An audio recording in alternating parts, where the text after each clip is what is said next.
चलिए, good evening to all.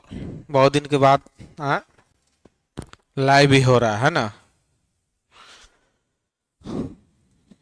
तुम लोग आ रहा था तो ऑनलाइन तो चल ही रहा था शायद। हम्म। नहीं, सिर्फ रीजनिंग। ओहो। Rakesh Kumar Premraj, good evening. हम लोग आज पढ़ते हैं बायोलॉजी में, ठीक है, ऑर्गन ऑफ सेल। ठीक है, कोशिका के अंग या कोशिकांग बोलते हैं। ये बहुत इंपॉर्टेंट है, ये टॉपिक बायोलॉजी में बहुत इंपॉर्टेंट है। बायोलॉजी में एक क्वेश्चन जरूर रहेगा तुम्हारे एग्जाम में, है ना, सेल से। ठीक ना, तो ध्यान देना है इसको। Organ of cell, organ of cell.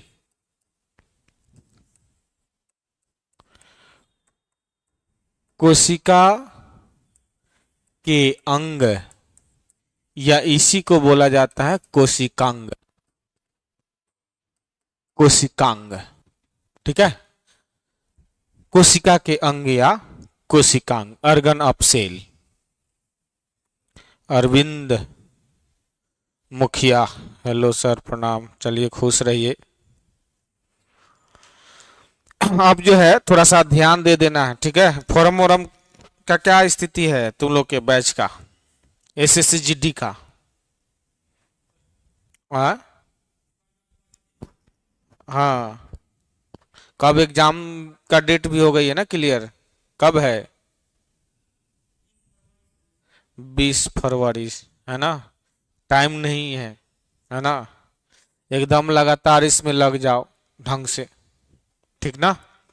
GK जी ये सब रेगुलर हो जाएगी। और हम तो सोच रहा था कि शायद मैथमेटिक्स खत्म हो गई है ना, मैथ्स अभी नहीं खत्म हुआ। ओ, अच्छा अच्छा, एडवांस बचा। मैं सोचा था खत्म हो गया रहता ना, तो लगातार हम ही पढ़ाते। और रीजनिंग शाम में चलती ही है, मतलब 7 बजे से, तो टेंशन नहीं होता। तो लोग एक बार आता शाम के समय में, क्लास से पूरी हो जाती, उसके बाद जो ना सेट वगैरह प्रैक्टिस करता, मेन वही सब है ना। थोड़ा फिजिकली भी अपना ध्यान देता फिजिकल पे, ठीक ना।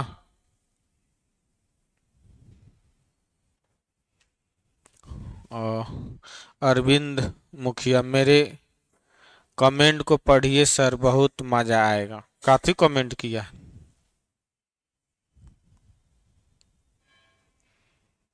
ठीक है, चलिए। कोशिकांग, कोशिका के अंग को कोशिकांग बोलते हैं ना। बहुत जो है ना कोशिका में अंग होते हैं, उन अंगों का अलग अलग फंक्शन होता है, ठीक है। उसी को जान लेना है, ठीक है। पहले इसके बारे में कुछ लिखो, ऑनलाइन वाले भी सब लोग लिखो, जो लिखा रहे एक बार लिखो। मनुष्य के शरीर में लिखो, तुम लोग भी ऐसे लिखो। ऑनलाइन वाले भी आप लोग भी लिखिए, है ना, आप लोग भी लिखिए। थोड़ा ये होगा तो ऑनलाइन में प्रॉब्लम होती है, ठीक है। ज्यादा हो तो चल जाओ लाइब्रेरी। लिखो, मनुष्य के शरीर में कुछ भी होता है। मनुष्य के शरीर में कुछ भी होता है। मनुष्य के शरीर में कुछ भी होता है, उसके लिए, मनुष्य के शरीर में कुछ भी होता है, मनुष्य के शरीर में, शरीर में कुछ भी होता है, कुछ भी होता है, होता है, होता है, उसके लिए, उसके लिए, लिए कोशिका, कोशिका में होने वाली क्रिया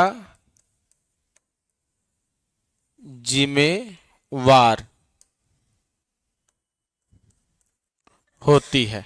ठीक है, यानी मानव शरीर में जो कुछ भी होता है उसके लिए कौन जिम्मेवार होता है? कोशिका में होने वाली क्रिया जिम्मेवार होती है ना? कोशिका में होने वाली क्रिया जिम्मेवार होती है, और यह क्रिया, इसी में आगे लिखना है, और यह क्रिया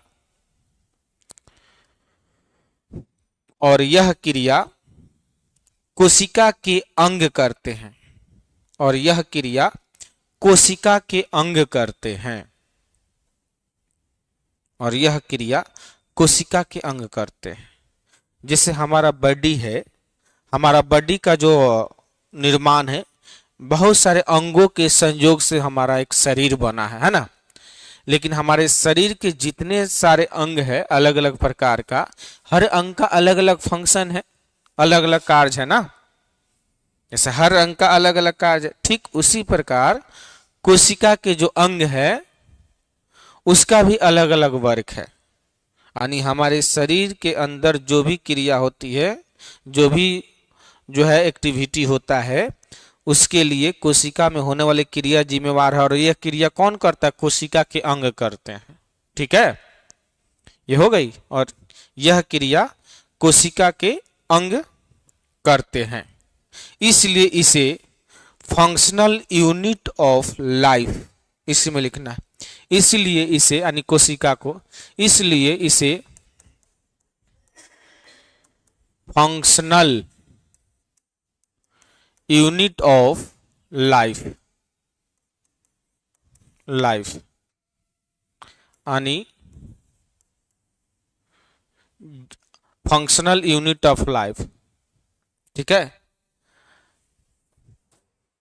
फंक्शनल यूनिट ऑफ लाइफ जीवन की कार्यात्मक इकाई कहा जाता है। हिंदी में लिखो, जीवन की कार्यात्मक इकाई, जीवन की कार्यात्मक, जीवन की कार्यात्मक इकाई कहा जाता है। ठीक है, कोशिका को जीवन की क्रियात्मक इकाई भी कहा जाता है ना? और इसे संरचनात्मक इकाई भी, ठीक है, कहा जाता है। ठीक है, क्योंकि सेल डिवीजन भी कोशिका में जो अंग उपस्थित होते उसके द्वारा संभव होता नहीं। हर अंग का अलग अलग फंक्शन है, तो कोई है कि जो सेल डिवीजन करवाता है, और सेल डिवीजन से ही शरीर में वृद्धि और विकास संभव हो पाती है ना? सेल डिवीजन में ही वृद्धि और विकास संभव हो पाती है।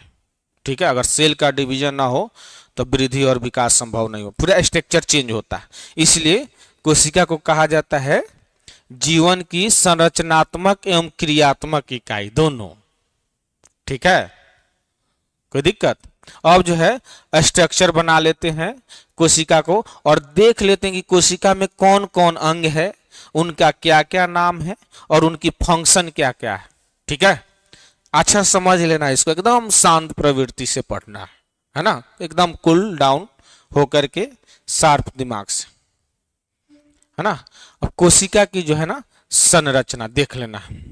कोशिका, ठीक है, की संरचना पता है, कोशिका का कोई निश्चित आकार प्रकार नहीं होता, किसी भी प्रकार में पाए जाते हैं। ठीक है, एक स्टार देकर के लिख लो, कहीं भी लिख लो, कोशिका किसी भी आकार के हो सकते हैं, कोशिका किसी भी आकार के हो सकते हैं। स्टार देकर लिख लो, ऑनलाइन वाले भी लिखते रहना है।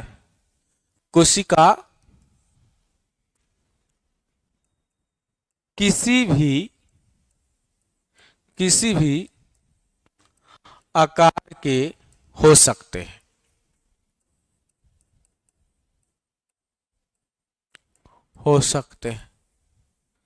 कोशिका किसी भी आकार के हो सकते हैं, ऐसा कोई निश्चित साइज नहीं है ना? एक बार देखा जाए कोशिका का स्ट्रक्चर देख लो।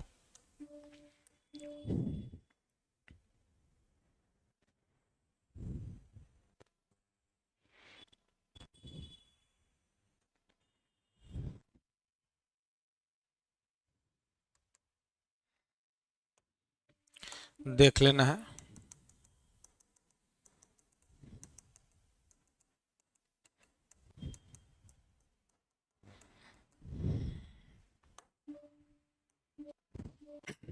यह जो है कोशिका का जो है ना नाभिक है, न्यूक्लियस, न्यूक्लियस है ना, नाभिक है ना। और ये छोटा छोटा कण है ना, ये द्रव है ना, इसको बोला जाता है आ, कोशिका द्रव। ठीक है, साइटोप्लाज्म, साइटोप्लाज्म यानी कोशिका, कोशिका द्रव है ना। और इसको बोला जाता है हाँ सेल मेम्ब्रेन, मेम्ब्रेन, कोशिका, कोशिका झिल्ली, कोशिका झिल्ली क्या, हाँ हाँ, गुड गुड, ठीक है। ये इसी के अंदर में बहुत सारा जो ना अंग है, उस अंग को भी देखना है। ठीक है, चाहो तो बनाते चलो। अरविंद मुखिया बोल रहे हैं कि सर हम लोग का शरीर क्या कोशिका से बना होता है? बिल्कुल, है ना, बिल्कुल बना होता। बिना सेल डिवीजन का जीवन का खेल नहीं, है ना, बिना सेल का जीवन का होना संभव नहीं। ठीक है, और सेल के डिवीजन से ही जीवन की उत्पत्ति संभव होती है ना। हम लोग ने देखा था। सुबोध सर, हेलो, ठीक ठीक है सर, ठीक जी, ठीक। सुबोध सर कह रहे हैं थोड़ा ज्यादा ही पढ़ा दीजिए कहीं लग रहा है गए हैं, मे बी। ठीक ना। तो हाँ, एक पूछा है क्योंकि हम लोग का भी जो है ना, जैसे हम लोग का भी जीवन की उत्पत्ति हुई है सेल से ही। ठीक है, यानी माता से कौन सा सेल मिलता है? Egg cell. ठीक है, अंडाणु कोशिका। ठीक है, और पिता से क्या मिलता है? Sperm cell. ठीक है, यानी शुक्राणु कोशिका। दोनों जो है आपस में फर्टिलाइज करते हैं, उसके बाद जाइगोट में, जाइगोट से एम्ब्रियो बनाते हैं, भ्रूण, और भ्रूण के बाद से डिवीजन शुरू हो जाता है, कोशिका डिवीजन। और 64 कोशिका डिवीजन के बाद जो है ना बेबी का बर्थ होता है। जैसे हम लोग भी वैसे ही बने हैं, है ना। तो कोई भी जीवन बिना कोशिका का संभव नहीं, है ना। ठीक है, अरविंद मुखिया। उसके बाद आए हैं हीरा मुखिया। Good evening sir, very good evening. Amit, Radhe Radhe sir, Radhe Radhe. अब पढ़ना है आज ज्यादा। ठीक है, आज ज्यादा पढ़ना है ना। चलो, अब अलग अलग जो है अंग है, अंग को भी देख लिया जाए। ठीक ना, अंग को भी देखना है अलग अलग। जैसे माइटोकॉन्ड्रिया, है ना, माइटोकॉन्ड्रिया। दूसरा कलर कर देते हैं, है ना। ये है, सबका नाम लिख देते हैं। माइटोकॉन्ड्रिया,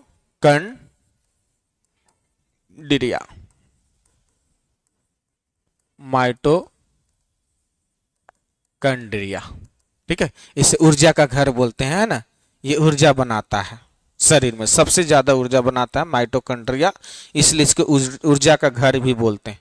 ये पूरा चीज को देखना है ढंग से, सारे अंग को, पहले अंग को देख लेते हैं और उसको स्टार दे दे के उसके फंक्शन को बता देंगे कि कौन क्या करता है ना। उसके बाद होता है राइबोसोम, उसके बाद है राइबोसोम, राइबोसोम, है ना, राइबोसोम, राइबोसोम, है ना। इसका इधर नाम लिखते हैं, राइबोसोम। ठीक है, राइबोसोम। उसके बाद है गल्जी बॉडी, उसको गल्जी काय हिंदी में बोलते हैं, गल्जी काय।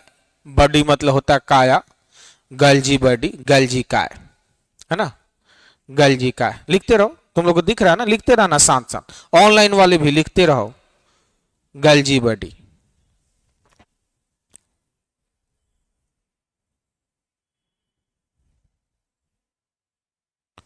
ऐसी संरचना होती है गल्जी बॉडी की, गल्जी बॉडी आणि गल्जी काय, गल्जी काय। उसके बाद है सेंट्रोसोम, तारक काय, सेंट्रोसोम। उसके बाद है सेंट्रोसोम, इसको बोलते हैं सेंट्रोसोम, सेंट्रोसोम, तारक, तारक काय, ठीक है, सेंट्रोसोम, तारक काय। उसके बाद है लाइसोसोम, लाइसोसोम, इसके बाद है लाइसोसोम, ऐसे लाइसोसोम ऐसे बना लो, लाइसोसोम, लाइसोसोम, तारक काय, लाइसोसोम, ठीक है। उसके बाद हम लोग साइटोप्लाज्म लिख लिए हैं, सेल में जान ही रहे हैं, और न्यूक्लियस देख लिए, है ना। अच्छा यही पे लिख देते हैं, माइटोकॉन्ड्रिया जो होता है क्या है, हम लोग जान रहे हैं, ऊर्जा का घर, है ना, बहुत एनर्जी बनाता है ये, ठीक है, बहुत एनर्जी, लगभग 36 एटीपी, है ना, ऊर्जा को एटीपी में मापते हैं, है ना। हाँ तो उससे जो है ना 36 एटीपी बनता है, टोटल बॉडी में जो ना 38 जो ना एटीपी एनर्जी बनती है। ये सब पहले हम लोग चर्चा किए हुए है ना, बस रिवीजन करते रहो। रिवीजन कर रहा है कि नहीं तुम लोग? हाँ, ऑनलाइन वाले भी सब कोई कर रहा है? कमेंट करो तो, how many student connected with online right now, इस समय कितने लोग ऑनलाइन जुड़े हैं?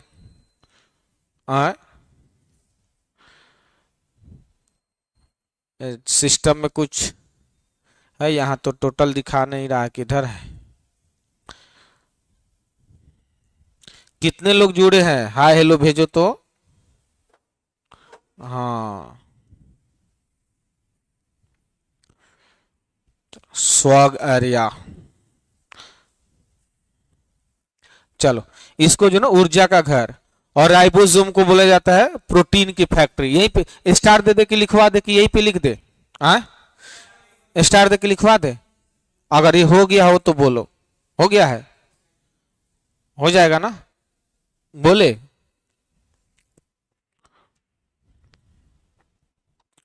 माइटोकॉन्ड्रिया को ऊर्जा का घर कहते हैं। चलो कौन कौन है? स्वैग आर्या जुड़े हुए हैं, हीरा मुखिया, निर्भय कुमार, राकेश कुमार, प्रिया कुमारी, निर्भय कुमार हो गया। बहुत दिन के बाद, थोड़ा सा कॉलेज में मैं चला गया था, हालांकि मैथमेटिक्स तो वगैरह तो चली रही थी। मैं सोच रहा था ना कि अगर मैथ खत्म हो जाती तो जीके जीएससी ज्यादा हो जाती लगातार, क्योंकि थोड़ा देर ही पढ़ाता हूँ तो टाइम हो जाती है ना। अब रहेगी लगातार। सर तो बोल रहे हैं कि बच्चे ही बहुत कम आ रहे हैं, और ऑफलाइन, ऑनलाइन वाले भी जो है शायद अवेयर उतना नहीं हो पा रहे हैं। क्यों नहीं, अब तो टाइम भी हो गई है। ऑनलाइन जो है ना, ऑनलाइन वाले जो जुड़े हैं, आप भी और आप लोग भी, है ना, जो ऑफलाइन आते हैं, दोनों लोगों को अवेयर होना होगा, क्योंकि जीवन आपका है, काम आपका है, इसीलिए जागरूकता आप ही को रखनी होगी, ठीक है। विशाल गोस्वामी, गुड इवनिंग सर जी, वेरी गुड इवनिंग विशाल, ठीक है। ये हो गई, हो गई होगी तो ऑनलाइन वाले बताओ, ये हो गया? नहीं हुआ होगा तो अपना फिर देख ही लेगा, ये सब तो है ही है। स्टार दे करके लिखो, माइटोकॉन्ड्रिया को ऊर्जा का घर कहा जाता है। ठीक है, लिखो ऑनलाइन वाले भी, माइटोकॉन्ड्रिया को ऊर्जा का घर कहा जाता है। और राइबोसोम, राइबोसोम ये वाला राइबोसोम, इसको प्रोटीन की फैक्ट्री यानी फैक्ट्री ऑफ प्रोटीन कहा जाता है। नहीं, फैक्ट्री ऑफ प्रोटीन यानी प्रोटीन की फैक्ट्री कहा जाता है राइबोसोम। ठीक है, यही बनाता है राइबोसोम, प्रोटीन। ठीक है, डीएनए के निर्देश पे यही तो प्रोटीन बनाता है ना, प्रोटीन।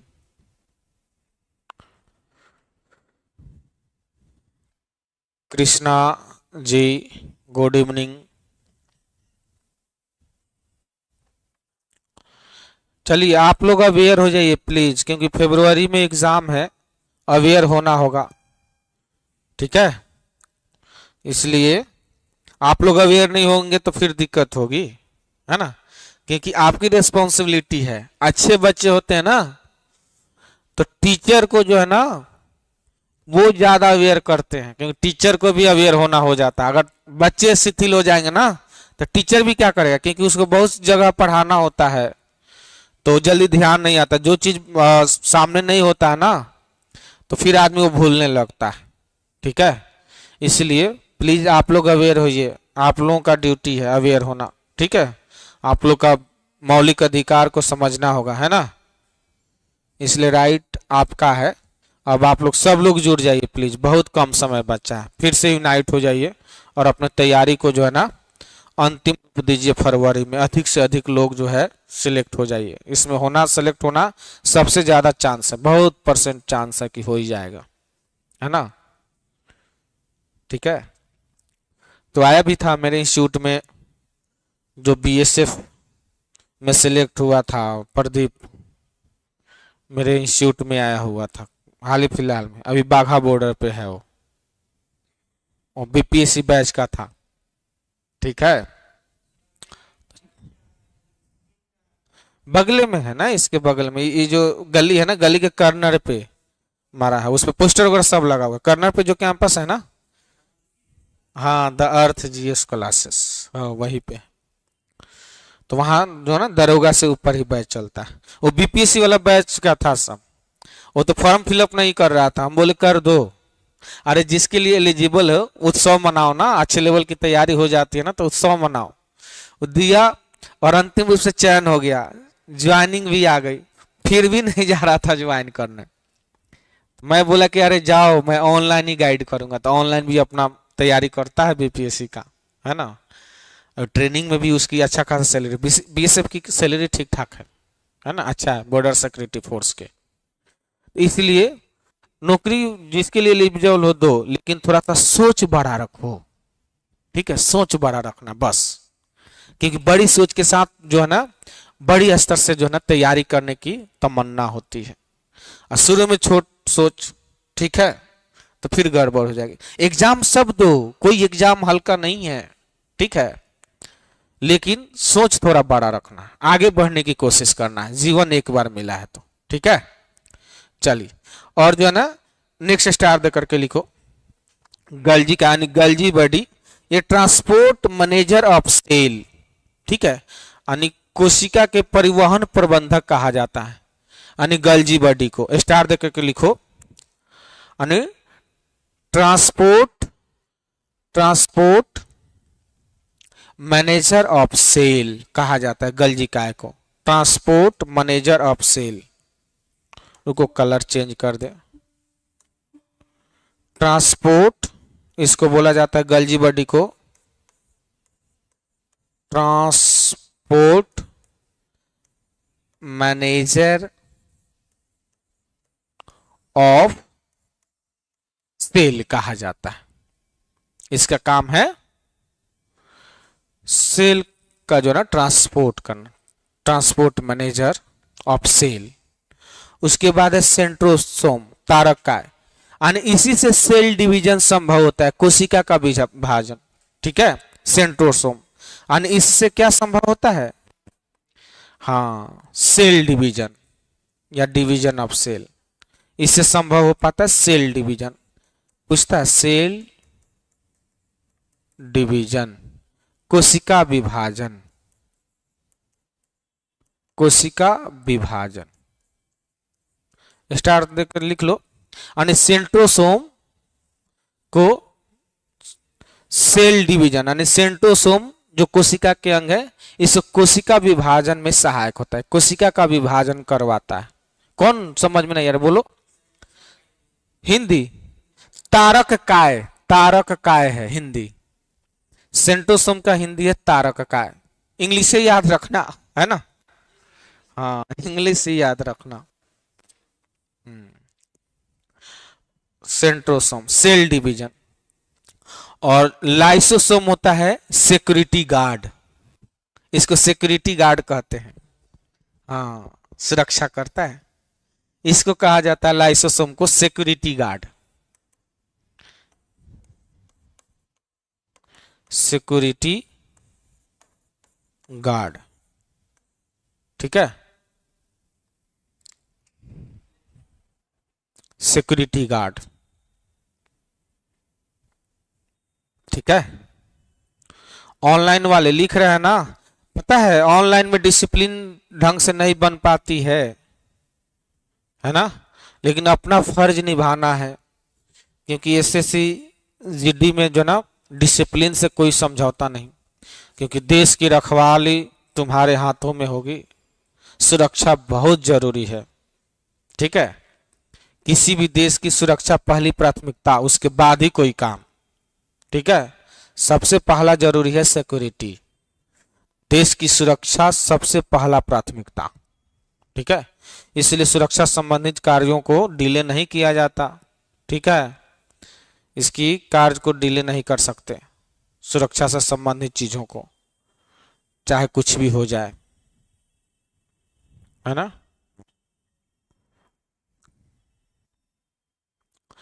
चलिए, अब जो है हम लोग जान गए थे माइटोकॉन्ड्रिया के बारे में, है ना। माइटोकॉन्ड्रिया क्या है? ऊर्जा का घर, है ना, ऊर्जा का घर। ठीक है, ये तो लिख ही लिए है, उसमें और स्टार दे करके लिख लो तुम लोग।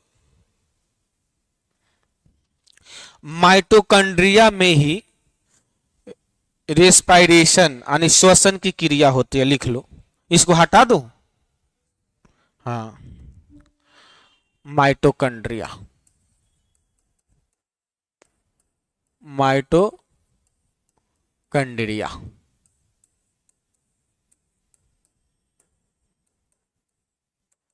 कंड्रिया। ठीक है, तो इसको तो हम लोग जान ही रहे हैं। पहला, ये कोशिका का ऊर्जा घर है। ठीक है, कोशिका का ऊर्जा घर, ऊर्जा घर। ठीक है, फिर इसके अंदर क्या असंभव होती है, यानी माइटोकॉन्ड्रिया में ही श्वसन की क्रिया होती है। ठीक है, यानी इसी में मतलब किस में, इसी में रेस्पायरेशन यानी श्वसन, श्वसन की क्रिया होती है, क्रिया होती है। क्वेश्चन पूछेगा कि श्वसन की क्रिया कहाँ संभव हो पाती है? माइटोकॉन्ड्रिया में। इसी के तो प्रेजेंस में, इसी के थ्रू जो है ना हमारे बॉडी के अंदर ऑक्सीजन जाता है, और ऑक्सीजन की उपस्थिति में ही तो ये ऊर्जा बनाता है। ठीक है, जिसको बोला जाता है वायबीए एनर्जी, यानी वायु की उपस्थिति, ऑक्सीजन की उपस्थिति में। ऊर्जा दो तरह से बनता है, एक है ऑक्सीजन की उपस्थिति में और एक अनुपस्थिति में। उपस्थिति को बोला जाता है वायबीय और अनुपस्थिति में अवायबीय। तो जो सबसे अधिक जो ऊर्जा बनता है ऑक्सीजन की उपस्थिति में, वो माइटोकॉन्ड्रिया में ही। ठीक है, सबसे ज्यादा, यानी 36 एटीपी एनर्जी, इसीलिए इसको ऊर्जा का घर कहा जाता है। ठीक है, अब बाकी जो ना 2 एटीपी और ऑक्सीजन की अनुपस्थिति में बनता है। ठीक है, उपस्थिति में नहीं, वो सब आगे क्लियर हम कर देंगे, है ना। और जो है, अच्छा एक और चीज आप लोग समझते हैं, श्वसन और सांस लेना, रेस्पिरेशन एंड ब्रीदिंग अलग अलग है। सांस जो है लंग्स से संभव हो पाता है, फेफड़ा से, और श्वसन जो है माइटोकॉन्ड्रिया। ठीक है, दोनों में अंतर है, ध्यान रखना, नहीं तो सांस लेना और श्वसन में अंतर होता है। चाहो तो एक स्टार दे के लिख लो, क्योंकि ये फंसाने वाला चीज है, ऑनलाइन वाले भी।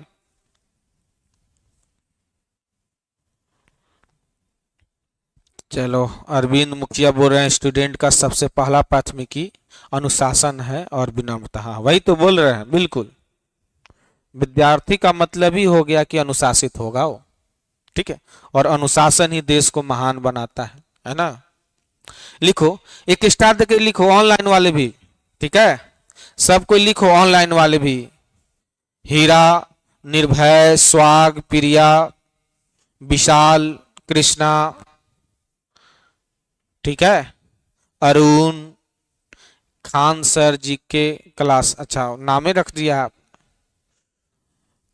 आप लोग भी जो है डिसिप्लिन के साथ ये सब लिखिए स्टार दे करके।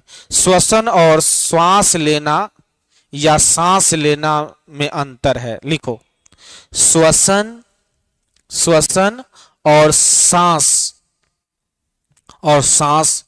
लेने में अंतर होता है। श्वसन या सांस लेना में अंतर होता है। जैसे श्वास या सांस, उसी को बोला जाता है श्वास या सांस। जैसे श्वास या सांस लेना ब्रीदिंग कहलाता है, ब्रीदिंग कहलाता है, ब्रीदिंग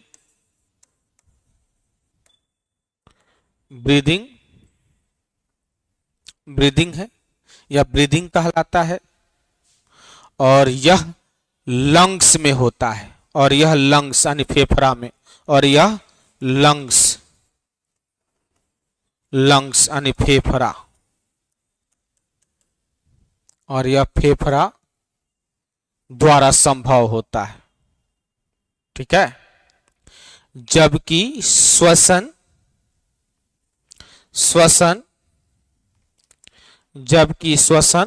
माइटोकॉन्ड्रिया में होता है। इसमें आगे लिख लो, जबकि श्वसन माइटोकॉन्ड्रिया में होता है, जहां भोजन ऊर्जा में बदलता है, यही भोजन को ऊर्जा में बदल देता है। जबकि श्वसन, रेस्पिरेशन माइटोकॉन्ड्रिया में होता है। माइटोकॉन्ड्रिया, DRIA, कंड्रिया में होता है। ठीक है, और यही क्या करता है, भोजन को ऊर्जा में बदलने का काम करता है। और यही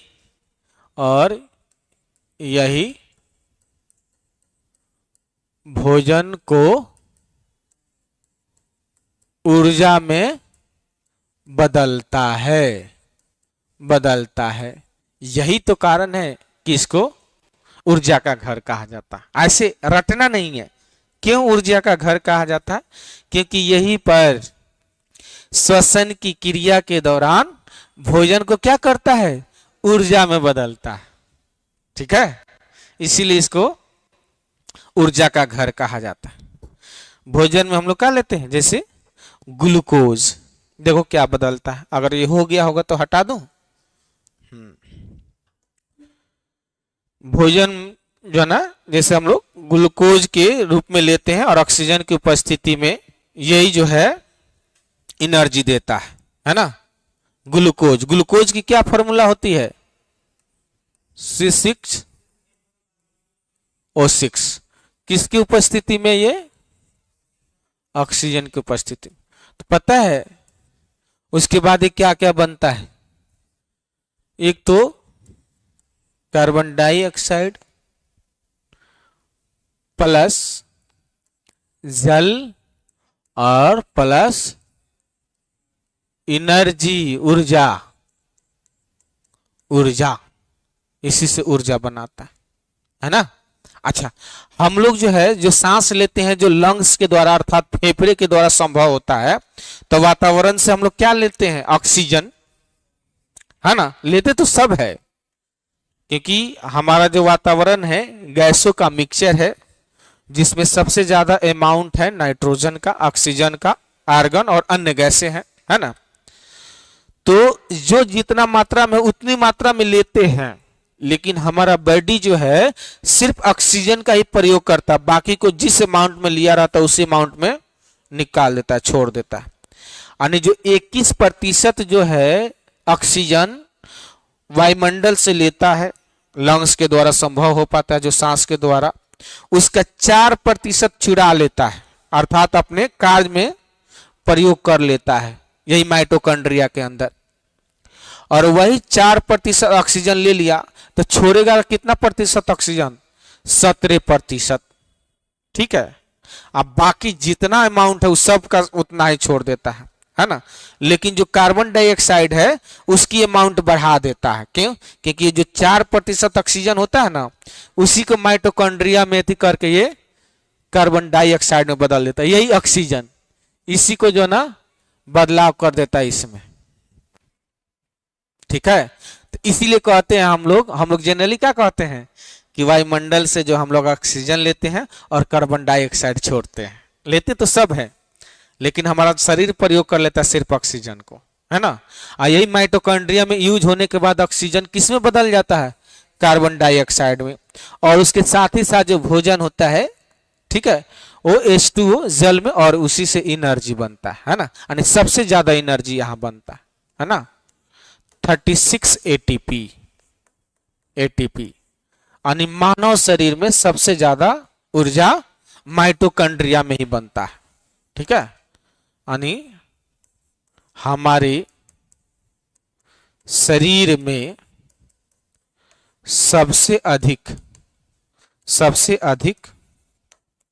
अधिक ऊर्जा माइटोकॉन्ड्रिया में ही बनता है, माइटोकॉन्ड्रिया में बनता है। इसीलिए इसे ऊर्जा का घर कहते हैं, सबसे ज्यादा एनर्जी, है ना। कोई दिक्कत? अच्छा, एक क्वेश्चन ये था कि माइटोकॉन्ड्रिया में जो ऊर्जा बनती है उसको किस में मापते हैं? उसे क्या है यूनिट? पूछा हुआ क्वेश्चन है। एटीपी में। यानी माइटोकॉन्ड्रिया में जो ऊर्जा निकलती है, जो बनती है, उसको किस में मापते हैं?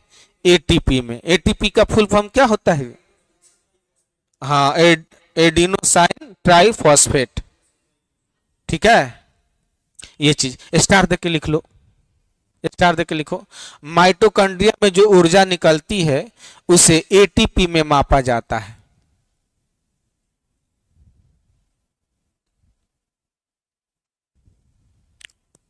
माइटोकॉन्ड्रिया में जो ऊर्जा निकलती है उसे एटीपी में मापा जाता है, उसे एटीपी में मापा जाता है।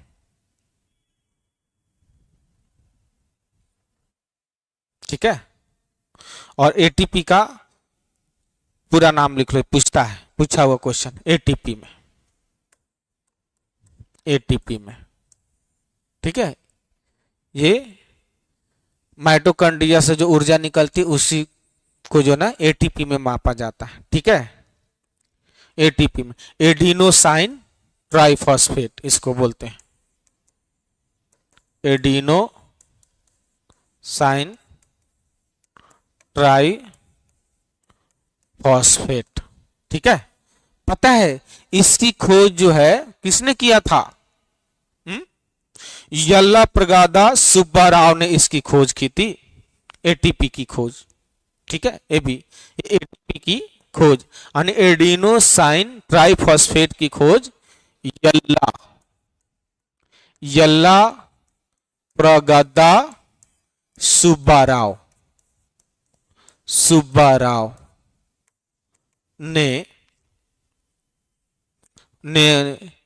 इसकी खोज की थी। ये भी पूछ सकता है, एटीपी की खोज किसने की थी? यल्ला प्रगदा सुब्बाराव। ठीक है, इन्होंने ही एटीपी की खोज की थी। ठीक है, एडिनोसाइन ट्राइफॉस्फेट यानी एटीपी की, जो माइटोकॉन्ड्रिया से निकलने वाली ऊर्जा को मापता है ना। अब जो है चलिए आए Nitish Kumar, good evening, very good evening. Sujeet Golu Kumar, आपको भी वेरी गुड इवनिंग।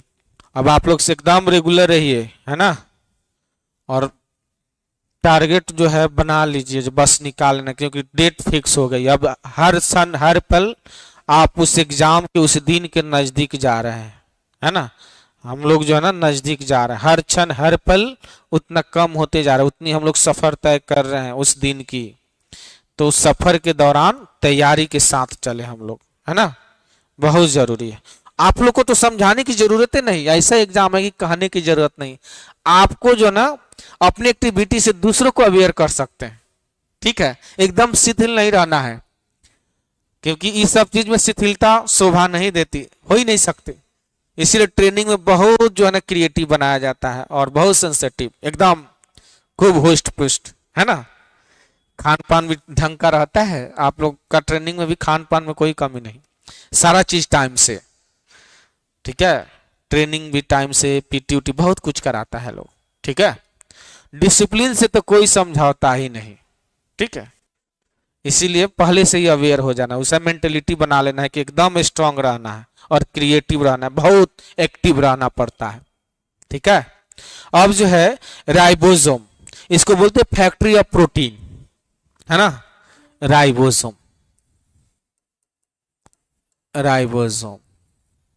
ठीक है, राइबोसोम।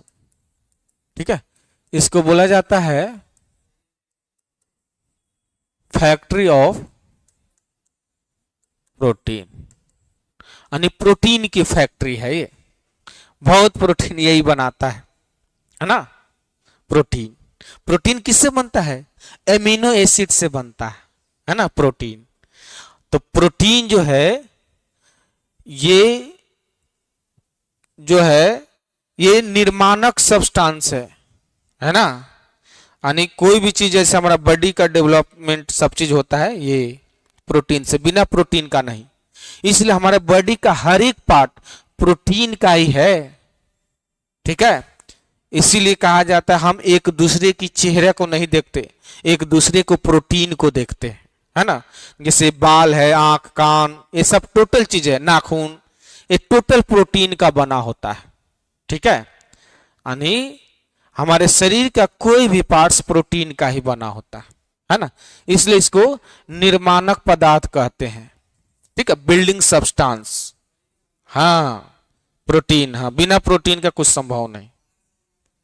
हाँ नहीं, बाहर से जैसे कि मेन सोर्स है ना न्यूट्रिशन, जैसे न्यूट्रिशन है ना पोषक तत्व, जैसे मानव शरीर में जो पोषक तत्व होते, पोषक तत्व का सोर्स क्या है? फूड, भोजन। और how many sources of food? There are two sources of food, एक है प्लांट फूड और एक है एनिमल फूड।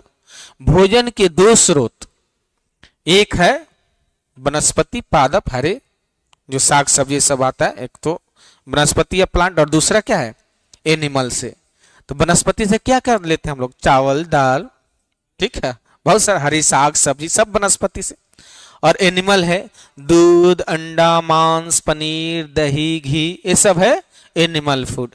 इसी से जो है हमारे शरीर के अंदर जो है ना पोषक तत्व मिलते हैं, विटामिन, मिनरल्स, वाटर, ये सब, है ना। तो मानव शरीर में जितने पोषक तत्व पाए जाते हैं उन सभी पोषक तत्वों के समूह को चार भाग में पार्ट्स में डिवाइड करते हैं। एक है एनर्जी प्रोवाइडर, यानी ऐसा पोषक तत्व जो ऊर्जा देता है, ठीक है। उसके बाद है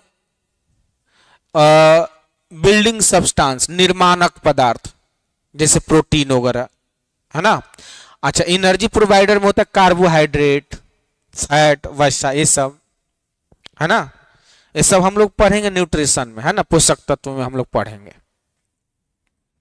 राइबोसोम फैक्ट्री ऑफ प्रोटीन, यानी इसे फैक्ट्री ऑफ प्रोटीन यानी प्रोटीन की फैक्ट्री कहा जाता है।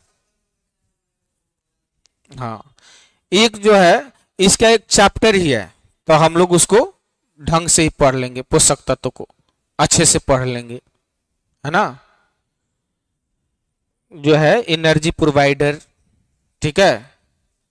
दूसरा का अच्छी लिख लिया।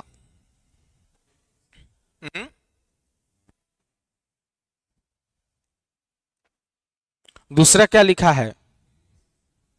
हाँ, ये है बिल्डिंग सब्सटेंस, जिससे निर्माणक पदार्थ जो है बनता है बॉडी, जैसे प्रोटीन वगैरह, है ना। जैसे प्रोटीन, ये है निर्माणक पदार्थ ही है प्रोटीन, ठीक है।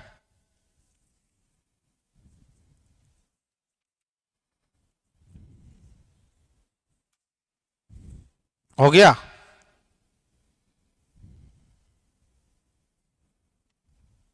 हो गई? ये प्रोटीन का कार्य करता है, लिख लिया। हाँ, पोषक तत्व हो गई। उसको अभी बढ़ा देगा न्यूट्रिशन को।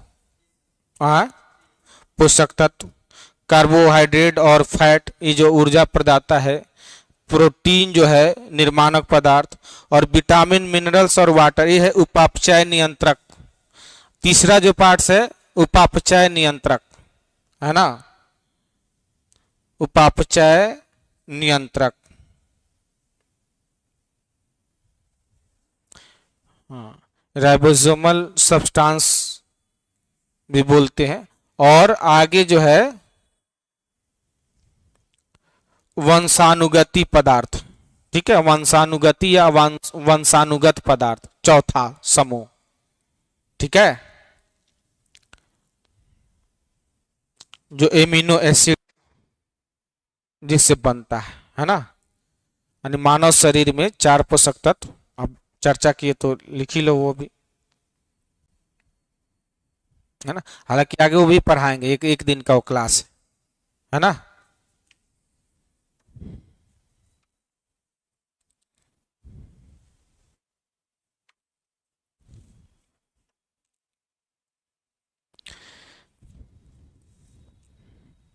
लिख लिया?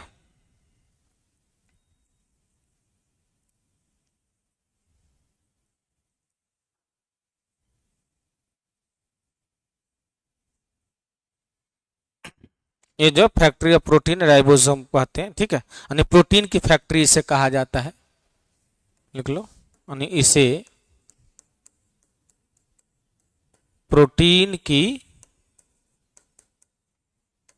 फैक्ट्री कहा जाता है, है ना। ऐसे लिख लो, इसे प्रोटीन की फैक्ट्री कहा जाता है, ठीक है। क्योंकि जहां राइबोसोम होते हैं ना, वहीं पे आरआरएनए पाया जाता है। जहां पे राइबोसोम होता है वही आरआरएनए पाया जाता है, और आरआरएनए ही प्रोटीन बनाता है डीएनए के निर्देश पे। हम लोग पहले देख चुके हैं, है ना। इसलिए आरआरएनए का नाम है राइबोसोमल आरएनए। आरआरएनए एक होता है आरआरएनए और टीआरएनए और एमआरएनए, सबका अलग अलग फंक्शन है। जो प्रोटीन बनाता है आरआरएनए, यानी राइबोसोमल आरएनए, ठीक है। क्योंकि राइबोसोमल पर ही आरआरएनए पाया जाता है ना। यानी इसी पे राइबोसोमल, राइबोसोम, राइबोसोम पर ही आरआरएनए पाया जाता है, आरआरएनए पाया जाता है। और यही आरआरएनए, ठीक है, प्रोटीन बनाता है। इसका पूरा नाम क्या है? Ribosomal RNA. ठीक है, यानी जहां राइबोसोम होगा वहीं पे आरआरएनए पाया जाता है, और आरआरएनए का काम क्या है? प्रोटीन बनाना, इसीलिए ठीक है इसको राइबोसोमल आरएनए बोला जाता है। ठीक है, लिख लो, बोल तो देवे किए है, हो जाएगा, पहले भी बोल दिया है ना। अब जो है ना तीसरा लिखवा भी दिया है, ठीक है। अब अगला लिखो गल्जी बॉडी, गल्जी काय,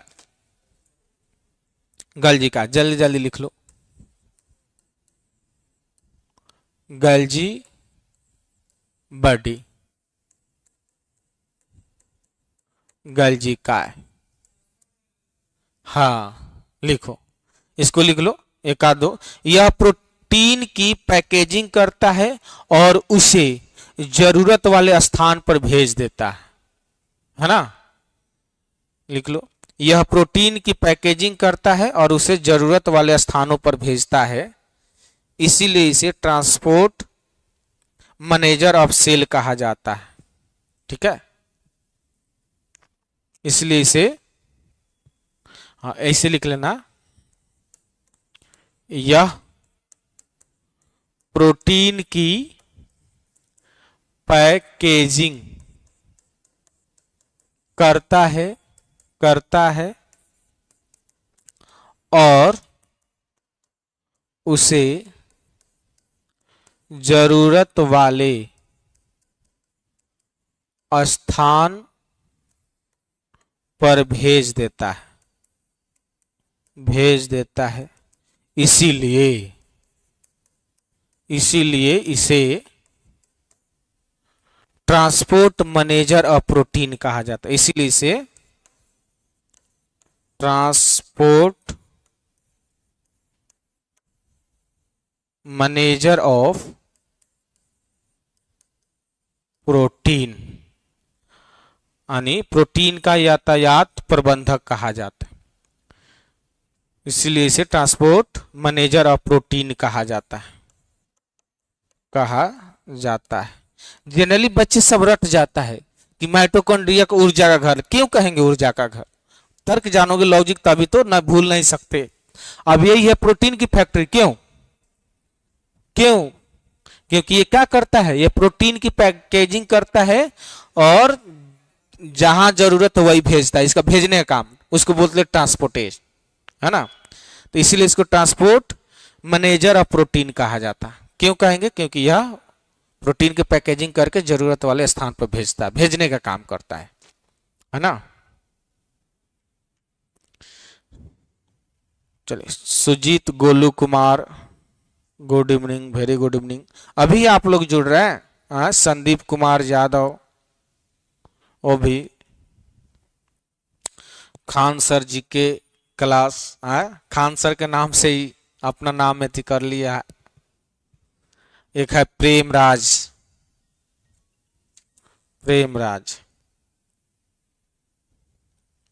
ठीक है। अब जो है सेंट्रोसोम, तारक काय, यह कोशिका विभाजन का कार्य करता है। तारक काय ये हम लोग सब जान ही गए हैं, एक बार और रिवीजन होते चले। तारक काय, सेंट्रोसोम, तारक काय, यह क्या करता है? यह कोशिका का विभाजन करता है ना। ये कोशिका का विभाजन करता है। जैसे मानते एक सेल है, ये सेल कोशिका, इसमें जो ना दो नाभिक बन जाता है और इसी को जो ना दो, यही संभव कहता है सेल डिवीजन। सेल डिवीजन से ही, ठीक है, यानी वन कोशिका से दो कोशिका बन गया, है ना। यही कराता है, सेंट्रोसोम का काम यही है, सेल डिवीजन। ठीक है, इसी से वृद्धि और विकास संभव होता है, ग्रोथ एंड डेवलपमेंट, है ना। अगर ये नहीं रहता तो किसी चीज की वृद्धि और विकास नहीं होती, क्योंकि बिना सेल डिवीजन से जो है ना कोई चीज की वृद्धि और विकास नहीं होती। ठीक है, इसी से जो है, इसी डिवीजन से, इसी से शरीर में वृद्धि और विकास, ग्रोथ एंड डेवलपमेंट है, दोनों अलग अलग वर्ड है। ग्रोथ एंड डेवलपमेंट संभव होता है, संभव होता है। बस इससे ज्यादा इससे कुछ पूछेगा नहीं। ये सब कोशिका के अंग है, अलग अलग कार्य। ठीक है। मोबिन आलम, जय हिंद सर, जय हिंद। चलो अब जो है, ठीक है, सेंट्रोसोम का काम हम जान गए। कोशिका के अंग में सेंट्रोसोम का काम क्या है? सेल का डिवीजन करना, और इसी से हमारे शरीर में क्या संभव हो पाता है? हाँ, वृद्धि और विकास दोनों संभव हो पाता है। अब जो है लाइसोसोम को देख लेना है। लाइसोसोम, लाइसोसोम, इसको हिंदी में भी वही लिख सकते हो, लाइसोसोम। हटा दो इसे, हटाएं, लिख रहा है, हो गई लाइसोसोम। लाइसोसोम, हाँ लाइसोसोम, ठीक है। लाइसोसोम ये क्या करता है हम लोग जान ही गए हैं। लाइसोसोम, लाइसोसोम का क्या कार्य है? यह कोशिका की सुरक्षा करता है। इसे सिक्योरिटी गार्ड के रूप में जाना जाता है। ठीक है, ये क्या करता है? सुरक्षा। जो आप लोग जो है सिलेक्शन करने के बाद क्या कीजिएगा, हो सकता है ये क्वेश्चन पूछ दे, सिक्योरिटी का काम आप लोग करने जा रहे हैं, है ना, तो हो सकता है कि लाइसोसोम के बारे में पूछ ले, क्योंकि ये सुरक्षा का है, कोशिका की सुरक्षा करेगा और आप लोग भारत की सुरक्षा करेंगे। ठीक है, इसलिए ध्यान रखना। यह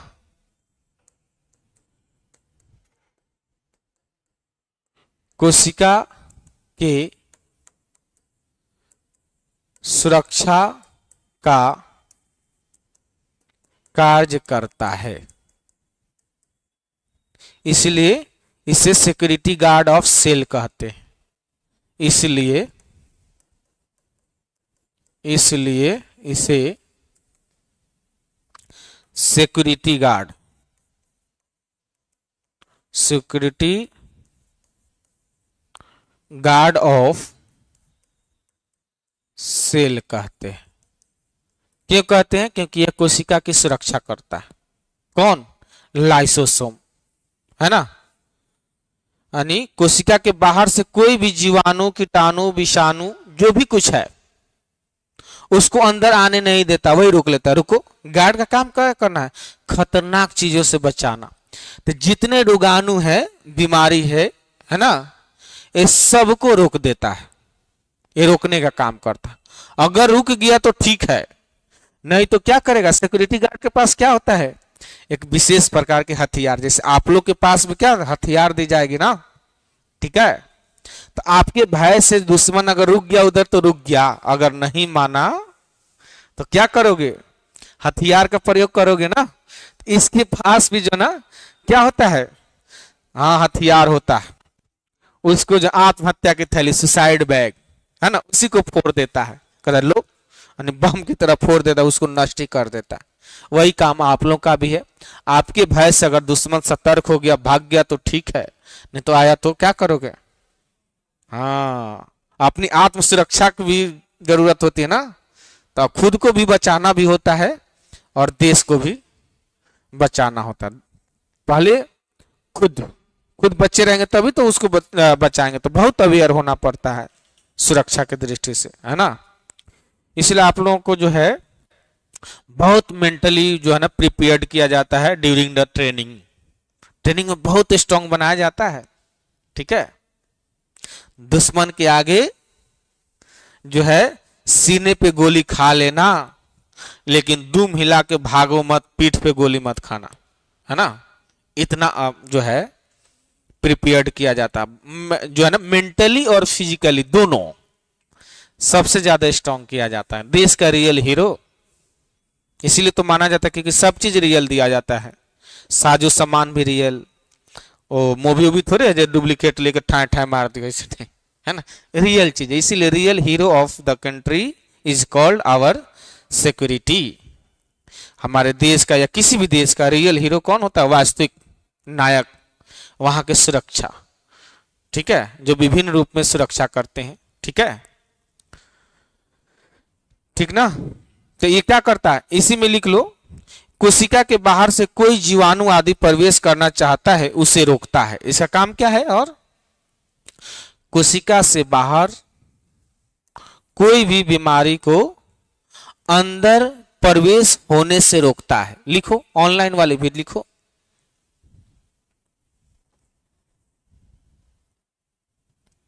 लिखो ऑनलाइन वाली, कोशिका के बाहर से कोई जीवाणु आदि अगर प्रवेश करना चाहता है तो उसको रोकता है,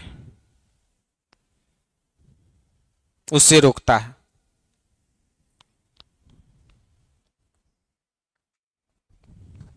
ठीक है, यानी कोशिका के बाहर कोई भी रोगाणु जीवाणु को अंदर प्रवेश होने से रोकता है। ठीक है, रोकता है। और नहीं मानने पर, और नहीं मानने पर आत्महत्या की थैली को फोड़ देता है, सुसाइड बैग। नहीं मानने पर आत्महत्या की थैली को फोड़ देता है, को फोड़ देता है, फोड़ देता है। ठीक है, नहीं मानने पर आत्महत्या की थैली को फोड़ देता है। ठीक है, यानी आत्महत्या की थैली में क्या होता है? एक विशेष प्रकार की एंजाइम होता है, उसी को फोड़ देता है। ठीक है, आत्महत्या की थैली, वही सुसाइड बैग फोड़ देता है। उसमें एक विशेष प्रकार की एंजाइम होती है जो दुश्मनों को खत्म कर देता है। दुश्मन कौन कौन है? सेल के अंदर कौन कौन आ सकता है दुश्मन?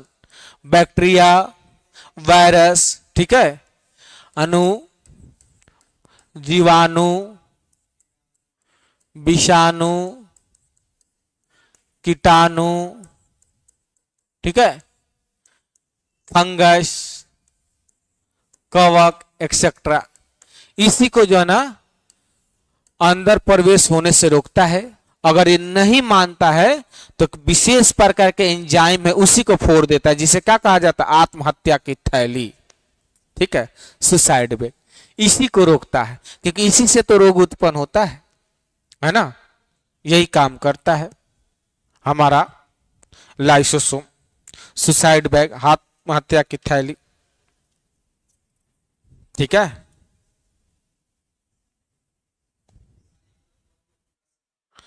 हाँ, यानी लाइसोसोम के अंदर एंजाइम की थैलियां पाई जाती है।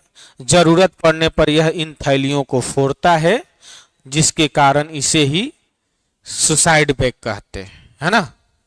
यानी लाइसोसोम के अंदर, ठीक है, याद रखना है, लाइसोसोम के अंदर ऐसे एक खत्म हो गई। लाइसोसोम के अंदर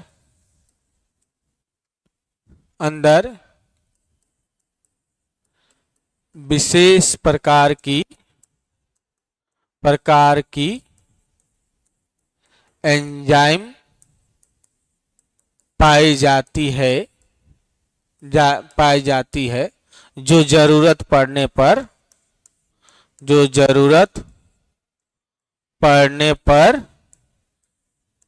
इसे फोड़ देती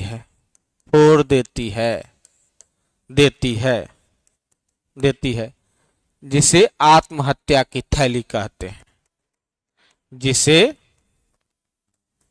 आत्महत्या की थैली, सुसाइड बैग यानी आत्महत्या की थैली कहते हैं, है ना। ऐसे लिख लो, हो गया। यानी कोशिका के जो अंग थे इसका फंक्शन हम लोग आज देख लिए, है ना। इसके अंग का फंक्शन देख लिए। इसमें दो और जो चीजें हैं जो माइक्रोबायोलॉजी में पढ़ना है उसमें हम लोग पढ़ लेंगे और ढंग से जो है ना। जैसे माइक्रोबायोलॉजी में जनरली पढ़ा जाता है क्रोमोसोम, डीएनए, आरएनए, जीन, ठीक है। इसी के अध्ययन करने वाले विज्ञान को आणविक जीव विज्ञान कहते हैं, है ना, सेंट्रोसोम। तो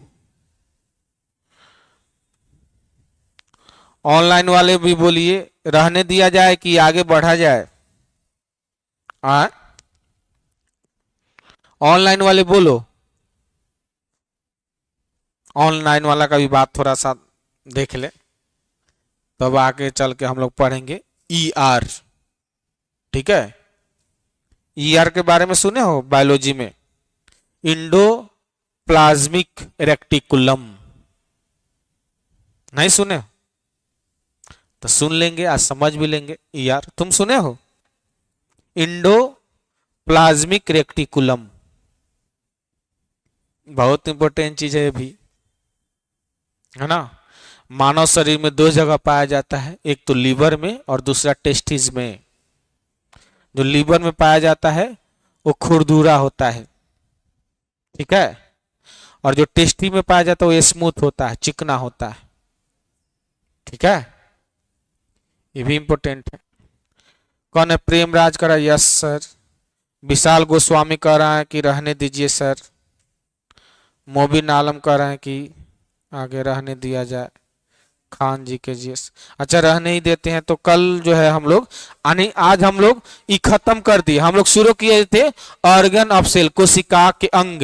तो कोशिका के अंग देख लिए, उसका फंक्शन देख लिए और उसका स्ट्रक्चर वगैरह भी देख ही लिए अंदर में, एक ही बार में सब दिखा दिए। तो यही तो था।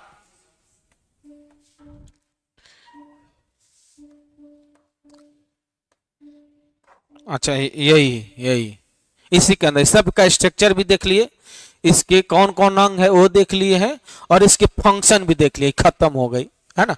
कल जो है न्यू जो है टॉपिक पढ़ेंगे ईआर, इंडो प्लाज्मिक रेक्टिकुलम, है ना, यानी अंतः प्रदाव जालिका, ठीक है।